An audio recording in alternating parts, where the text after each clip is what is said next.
ஊடக வாயிலாக மத்திய அரசுக்கு எதிராக திமுக பரப்பும் கருத்துகளுக்கு எதிர்கருத்துக்களை அளிக்கும் விதமாக புதிய ஊடக அமைப்பு ஒன்றினை பாஜக தொடங்க உள்ளதாக தகவல் வெளியாகியுள்ளது.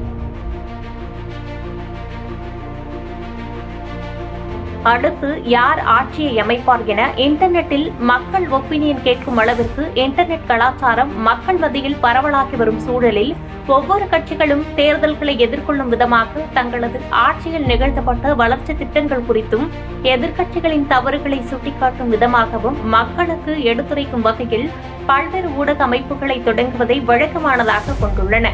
அதன்படி தமிழ்நாட்டில் அடுத்த ஆண்டு நடைபெறவுள்ள சட்டமன்ற தேர்தலுக்காக அனைத்து கட்சிகளும் சமூக ஊடகங்கள் மிக முக்கியமானவை என்பதை அறிந்து ஊடக அமைப்புகளை தொடங்குவதில் ஆர்வம் காட்டி வருகின்றனர். ஆனால் மற்ற கட்சிகளெல்லாம் ஊடக அமைப்பை தொடங்குவது குறித்து சிந்தித்து வரும் நிலையில் திமுக மட்டும் முன்கூட்டியே பெண் எனும் ஊடக அமைப்பினை தொடங்கி தங்களது ஆட்சியின் சிறப்புகளை எடுத்துரைத்து வருகிறது.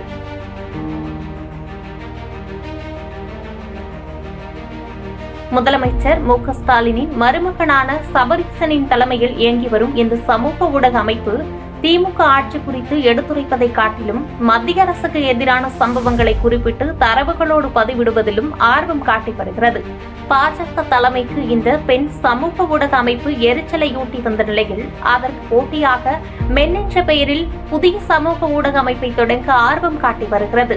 இந்த சமூக ஊடக அமைப்பின் மூலம் மத்திய அரசுக்கு எதிராக திமுக அரசு எந்தெந்த விஷயங்களில் குற்றம் சாட்டுகிறதோ அவற்றுக்கு தக்க புள்ளி விவரங்கள் ஆதாரங்களுடன் பதிலடி கொடுக்க பாஜக திட்டமிட்டிருப்பதாக கூறப்படுகிறது.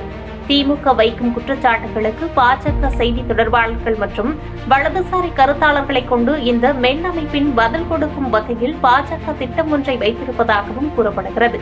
இந்த பணிகளை ஒருங்கிணைப்பதற்காக டெல்லியிலிருந்து ஆசீர்வாதம் ஆச்சாரி, சென்னையிலிருந்து பாஜக மாநில துணைத் தலைவர் கரு நாகராஜன், செய்தி தொடர்பாளர் ஸ்ரீகாந்த் ஆகியோர் தீவிரமாக ஈடுபட்டு வருவதாகவும் தகவல் வெளியாகியுள்ளது.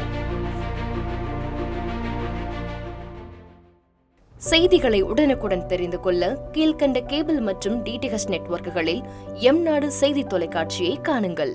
பாதகம் செய்பவரை கண்டால் நாம் பயம் கொள்ளலாகாது பாப்பா, மோதி மிதித்துவிடு பாப்பா, அவர் முகத்தில் உமிழ்ந்துவிடு பாப்பா. அண்மை செய்திகளை உடனுக்குடன் தெரிந்து கொள்ள இணைந்திருங்கள் எம்நாடு தொலைக்காட்சியுடன்.